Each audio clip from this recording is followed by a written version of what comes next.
Assalamualaikum warahmatullahi taala wabarakatuh. Bara Sunda di mana wae ayana tepangdang deui sareng sim kuring mangnana nagon dina pedangan dongeng Sunda anu parantos maneh nyanak hiji jejer carios pedang Jakatanu bagian anu ka-11 hanca garapan anu katuna waktu dinten kamari terus dukikeun ka Mang Duye oge pada baturna anu nuju ngaronda nuju Arya dipengkeureun bumina Abah Kanta nuju papayun-payun sareng garong nya mah sareng si Kalong teras si Jahdi terus dugikeun ka dinya kumaha ye carios saterasna sumangga urang sami-sami bandungan wae ku urang sadayana kintun-kintun mah kanggo sadayana anu sami-sami mika cinta mika resep kana pedangan dongeng Sunda timang ieu atuh kalih ti kitu kintun-kintun oge kanggo anu tarabi pon kitu di anu caraketna kitu nya terus anu parantos subscribe like sareng komen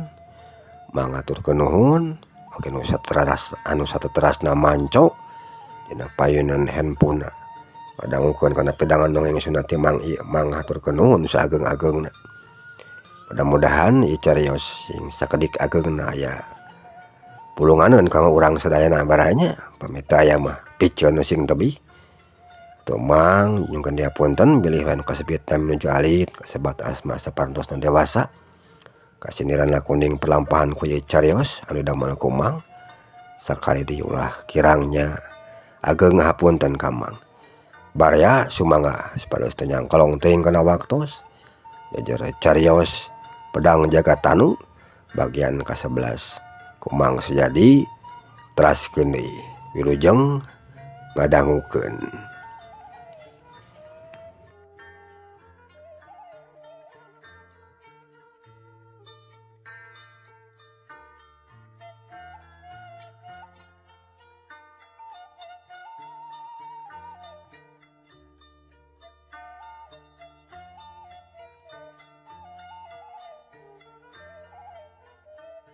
Kurang ajar sia cucu mah dak udaran ni jelema teh euy udah rek dihirupan deui lamun bisa mah tuh manting emah si Kalong bari mari parentah ka batur-baturna sangkan nyerek Mang Duye jeung anu liana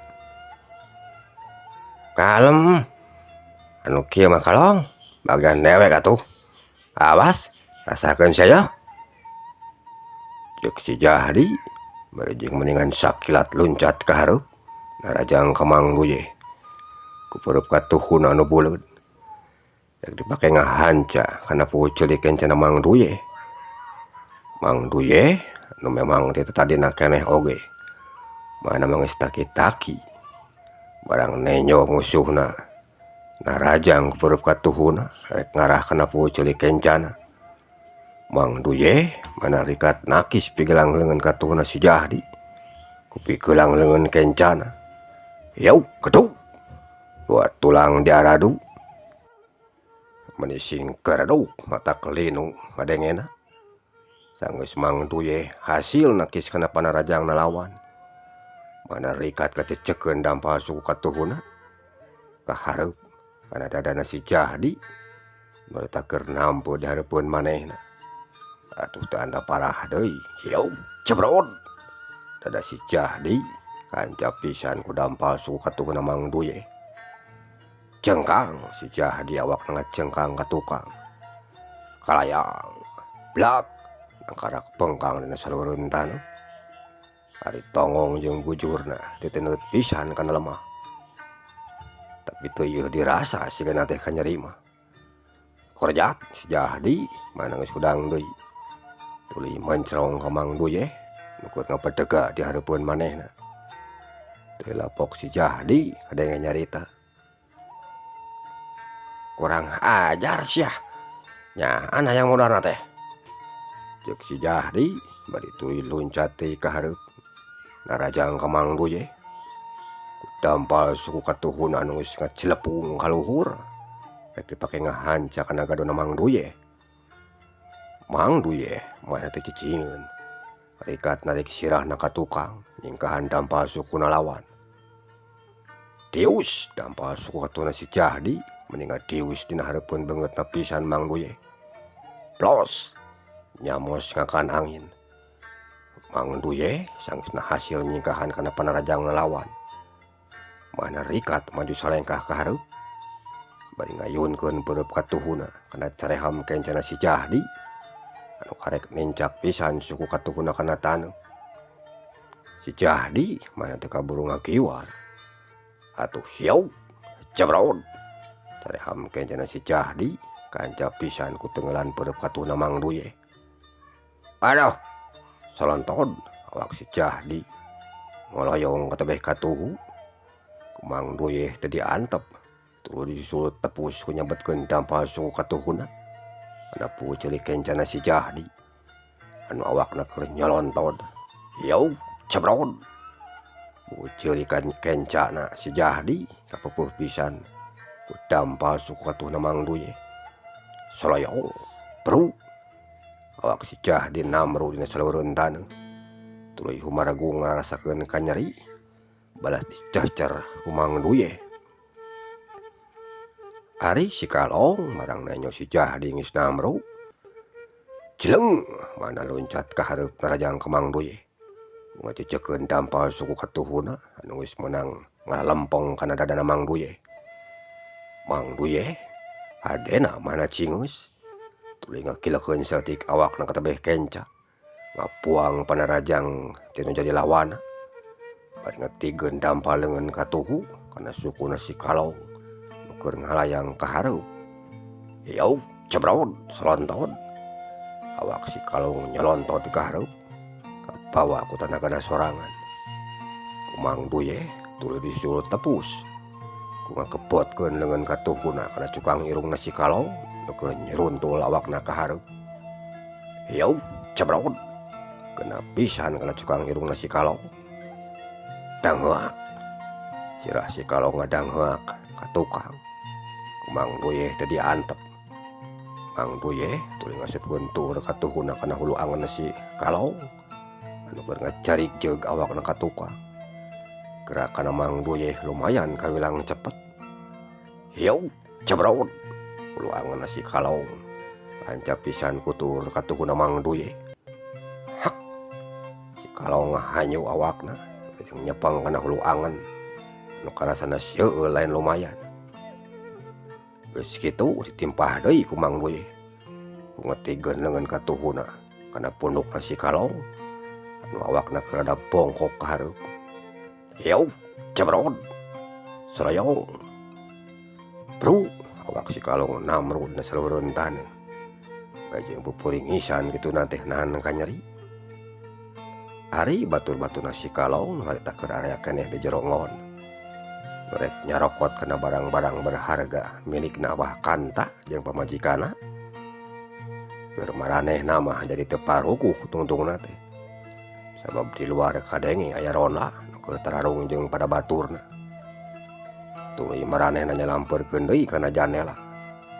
Geus kitu cungjong ngaloncatan ka handap kasaluareun ngon. Sanggeus area di luar tuluy lempang nyalampeurkeun ka batur-baturna nu geus sing kaloler di dinya. Teu lila ti harita brudul kadinya loba jalma nu daratang. Sing horeng si Dolak jeung pada baladna anu geus baralik deui ka dinya. Reg si Dolak jeung anu sejena ngaraneg tuluy narenyo ka batur-baturna nu keur sing kaloler dina taneuh. Geus kitu malencrong ka Mang Duye keur nangtung ngabedega tepeti jauh ti manehna. Bari huntuna katenyo kokrot. Ari Ronda nyatana batur-baturna Mang Duye anu titu tadi oge keur ngabarandungan ka Mang Duye.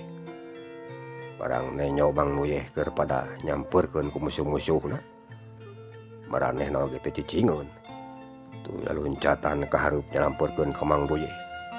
Bajeng geus ngalugas bedogna kitu teh.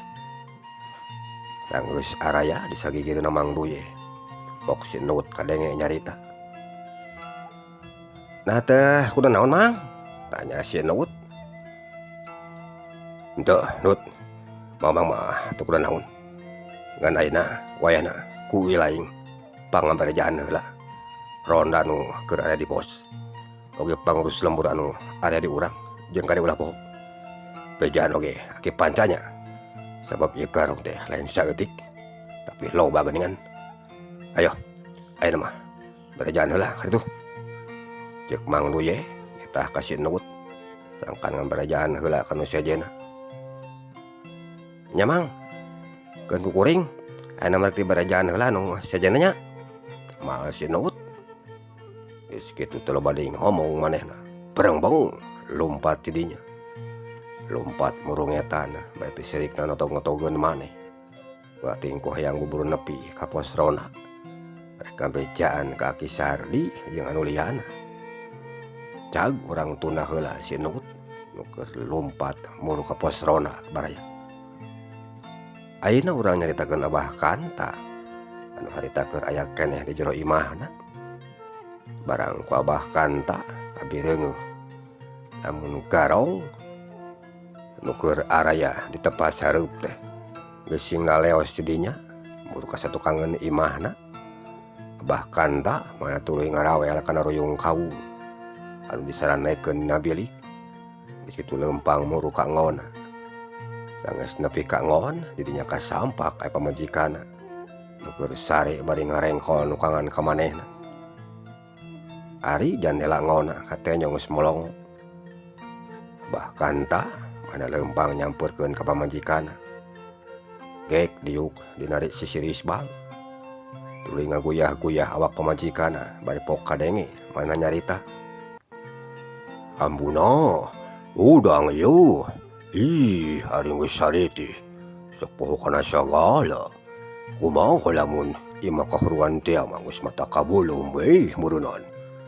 Udang ieu ambuna. Di luar aya garong. Ceuk Abah Kanta bari tuluy ngaguguyah awak menjadi pamajikanna. Teu lila kulisik pamajikanna katenya lilir. Tuluy awakna malih ka Abah Kanta. Aya naon Abah? Yeh, arina naon teh sok. Ganggu wae lamun batur. Keur ngeunah sare teh. Ceuk pamajikanana. Lain ngaganggu ambuna. Itu tenyo di luar aya garong nu rek ngaranyah ka imah urang. Ayeuna kudu sing halor-haropan ku ronda sigana mah. Da teu kadenge sakitu ti tadi. Aya nu raribut di luar teh. Sakudang ulah rek sare wae ayeuna naon teh. Kumaha lamun dirogah laku garong. Ayeuna Abah rek kaluar heula mantuan ka ronda. Temaal Abah Kanta. Ku tante aya garong nya Abah. Ceuk pamajikanana bari ngorejatina sarena. Nya amuna. Ayeuna Abah rek kaluar karunya rek mantuan ronda. Sabab katenyona mah loba eta garong teh lain saeutik. Ceuk Abah Kanta bari cengkat tina diukna. Nya Abahna ngan kade. Kudu sing hati-hati ulah rek gagabah rina naon teh. Ceuk pamajikanna. Nya amuna. Temaal Abah Kanta. Geus kitu leumpang nyampeurkeun kana jandela. Anu ti tadina keneh oge geus molongo sabab dicokel ti luar ku garong. Sanggeus aya di hareupeun jandela. Abah Kanta tuluy mencrong kaluar. Breh kumanehna katenyo lamun dinya teh geus aya Mang Duye jeung ronda. Anu sejena nu keur aradu hareupan jeung garong. Abah Kanta manehna geus teu loba deui mikir. Cileng luncat kaluar. Awak Abah Kanta mending ngalayang bangun nu hampang. Sanajan nya oge jangkung gede awakna teh. Teu lila celek atuh dampal sukuna. Sincak deui kana taneuh. Langtung ajeg disagigireunna Mang Duye. Ari Mang Duye barang nenyo aya Abah Kanta anu kadinya. Saeutik gedena manehna ngarasa regreg. Teu ngarasa riwang teuing nying hareupan musuh teh. Sabab Abah Kanta kabilang lumayan pangartina. Teu bolosrong teuing. Sanajan nya ge geus kolot. Tapi kageusitanana mah masih aya keneh. Pok Mang Duye ade nyarita ka Abah Kanta keur nangtung lebih katuhun manehna. Geningan, aya Abah, nuhun Abah. Abah ayeuna aya ka dieu, ceuk Mang Duye. Bari panonna mah tetep mencrong ka musuh, sababisi ngabongohan cenah. Nya, Mang Duye, sarua we Abah oge nganuhunkeun ka Mang Duye jeung anu sejena. Da kumaha di urang, anu carilaka? Temal Abah kanta bari malik nanya ka Mang Duye. Teu aya Bah, alhamdulillah teu aya nu carilaka di urang mah, ceuk Mang Duye.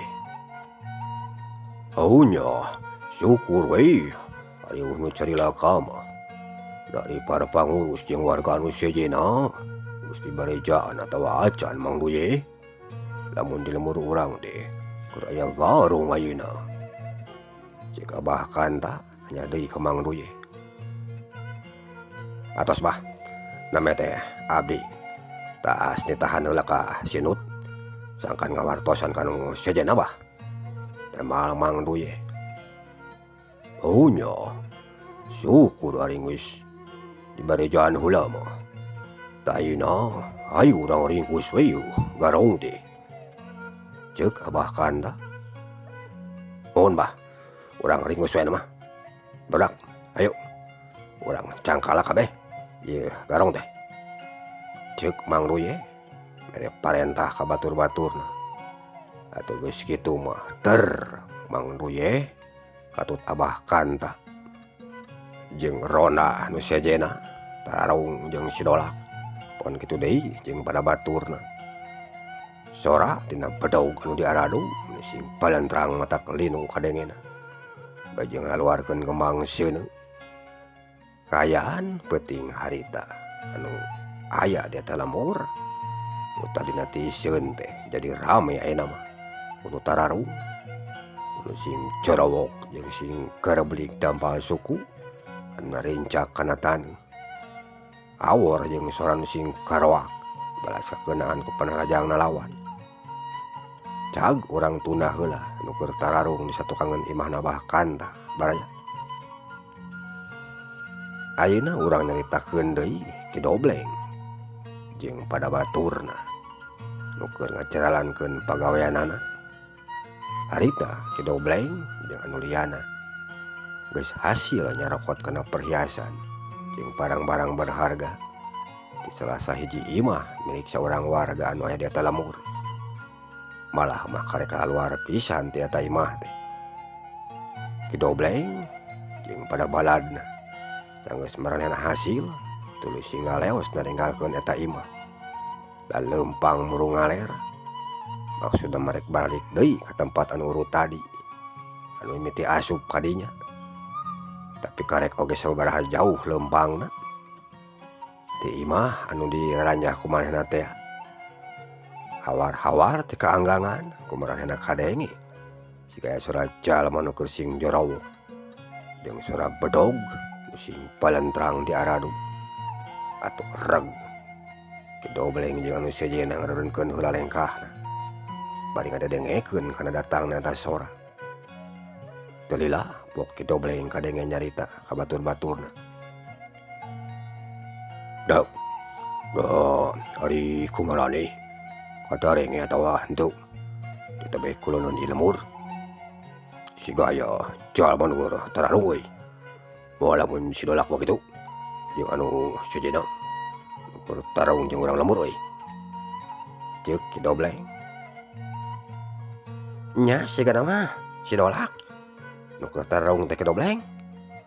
Sababna ka lebah deui nya kapanan maranehna mah nyalasarna teh kumaha lamun ayeuna mah orang tempo we atuh ku urang ka ditu Ki Dobleng. Bisi ayeuna naon? Ceuk salah saurang baturna Ki Dobleng. Memang bener eta omongan Sileng teh. Ayeuna mah urang teh nyola ka ditu. Teh mah Ki Dobleng. Bari tuluy mana leumpang muru katebeh kulon dituturkeun ku batur-baturna ti satukangeuna. Beuki lila Ki Dobleng jeung anu liana beki darkeut wae ka tempat anu keur tararungna teh. malah mah beki atra aya nama kadengena oge ku sora nu sing curawok jeung sing palentrangna sora bedog. Terilah gog kidobleng jeung anu sejenna aranyog ka tempat anu keur tararung. Didinya kasampak aya sidolak oge pada baturna nu keur tararung jeung urang lemur. Atuh kidobleng barang nanyo kitu teh huntuna meuni kakerot. Ari peungeutna keuneuk lir beusi tah beuleum sabab merasa amak nanyo baturna nu keur tararung jeung urang lemur. Pok kidobleng kadenge nyarita ka anak buahna. Kurang ajar, nyawa geuning hendak si dolak euy nu keur tararung jeung urang lemur teh. Hayu, aya mah urang bantuan kurang. Urang huara eta urang lemur teh euy. Ceuk kidobleng bae jeung geus teu loba di nyarita kituna teh. Cileung mana loncat ka tengah pakalangan. Kacama jalma nu keur tararung. Awakna katenyok meningal hayang bangun nu hampang. Teu lila celek kadua dampal sukuna kidobleng. Sincak deui kana lemah. Nangtung ajeg bari jeung melak cangkeng. Ari Abah Kanta anu harita keur aya di dinya. Barang kumanehna katenyok aya saurang jalma nu datang ka dinya. Srog Abah Kanta mah maju salengkah ka hareup. Sanggeus aya di hareupeunna kidobleng. Pok Abah Kanta kadenge nyarita. Geuningan anjeun kidobleng. Ari panyati saha? Nah hari anjeun teh masih batur-baturna keneh ieu garong atawa kumaha? Ceuk Abah Kanta bari mencrongna beungeutna kidobleng. Anu memangna apaleun ari Abah Kanta mah ka kidoblengna teh. Sabab kidobleng baheula mah kungsi jadi salah saurang prajurit anu aya di kerajaan Purbawening. Besok rajeun ngalorisan ka lemur. Matak teu heran lamun aya jalma nu apaleun teh mah ka manehna.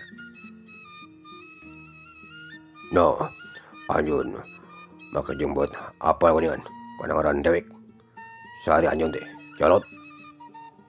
Teh mah kidobleng. Ngaran kuring mah Kanta. Teges urang dieu. Lamun kudu area di lembur mah cok disebutna teh Abah Kanta. Atuh ayeuna kuring apal ka anjeun. Tang tue apal. Sabab ti heula mah anjeun teh kungsi jadi salah saurang prajurit di kerajaan Purbawening nanti kapanaan. Nu ngabogaan pangarti jeung kawani. Nu geus kaceluk kawun-awun kawenter kajana bria jamparing angin-angin. Da hari ayeuna nakur naon? Anjeun ayeuna di lembur teh kidobleng. Ceuk Abah Kanta nanya deui ka kidobleng. Anjeun teu kudu hayang nyao kada urusan dewek. Keur naon dewek ayeuna di dieu? Kana nu puguh mah lamun anjeun jeung anu sejenna hayang salalamet. Alik nyingkah mun tong rek ngahalalangan kana pagarawean dewek jeung anu sejenna. Tembal kidobleng. Jadi hari kitu mah anjeun teh pamimpinna ti ieu garong beunanya. Anu na peuting ayeuna geus ngieun kakacauan ka ieu lembur. Ceuk Abah Kanta bari mencrongna beungeutna kidobleng. Ari kituna rek naon anjeun? Rek kadon sasoroh kojor sia teh atawa kumaha? Tembal kidobleng. Nyari kuring mah lain rek sasoroh kojor.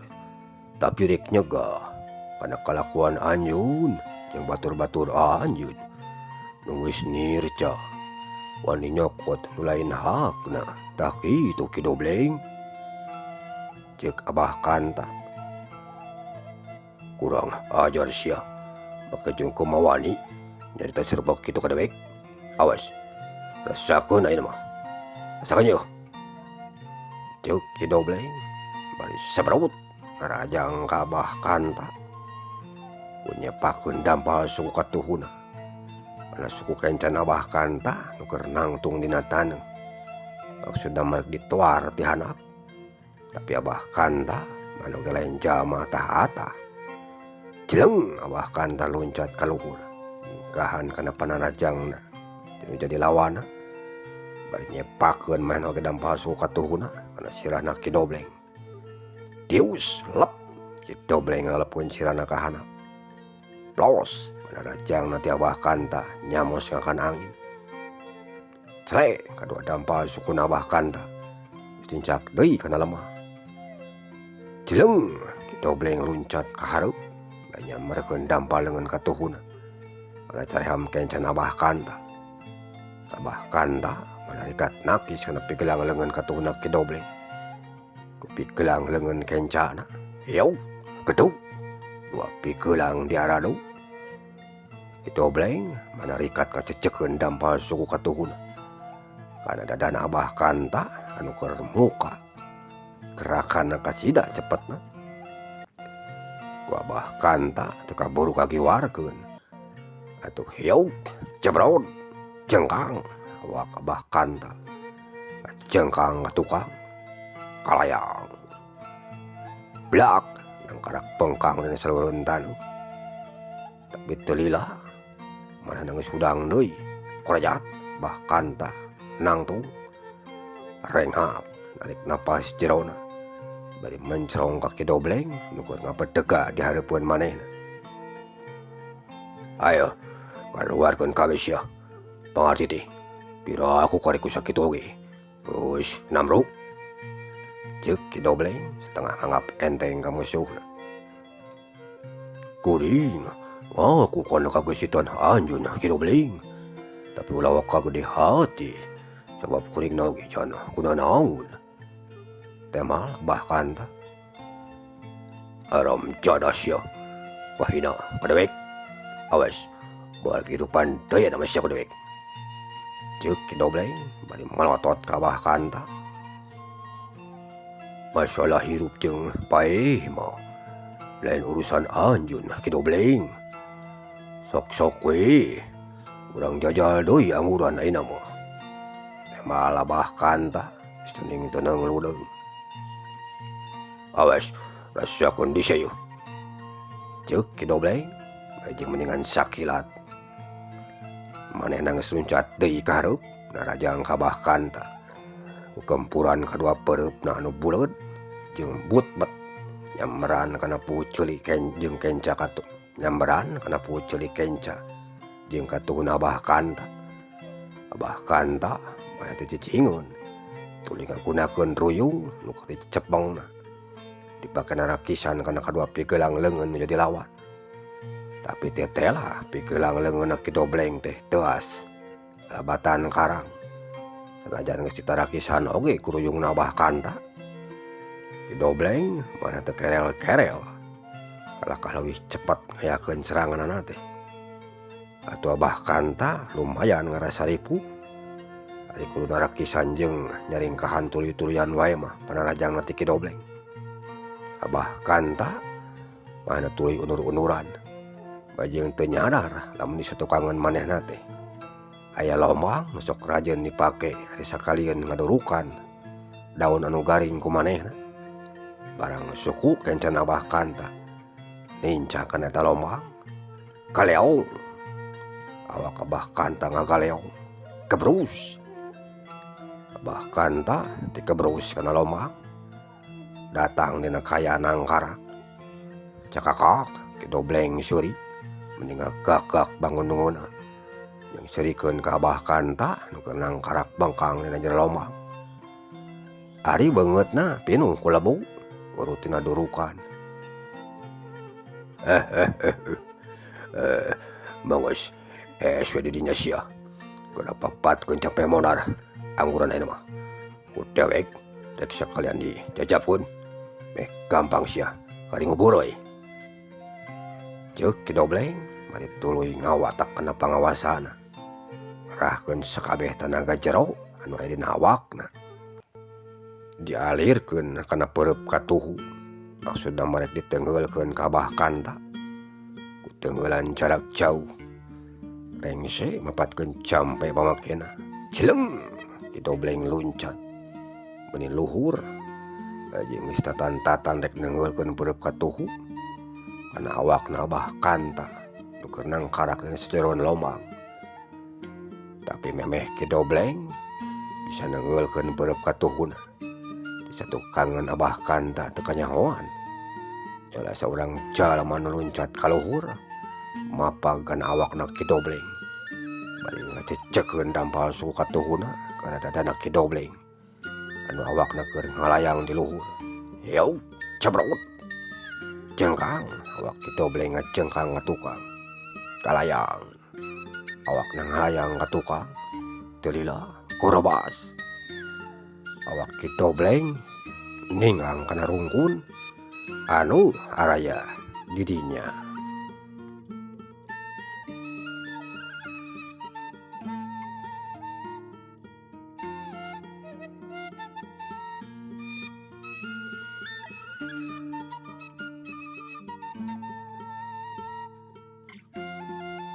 Bara Sunda menusaki kelahan cakara pandongeng dina jajar cariyos pedang Jakatanu bagian anu ka-11. Salo bagian anu ka-12 na menawi pareng kumang saja diteraskeun deui dina waktos anu sami. Mangaturkeun nuhun kana sagaro piparatosana nyungkeun diapunten seueur kakirangan dina midangkeunna. Mang saja pamit ka sadayana. Lujeng kantun permios.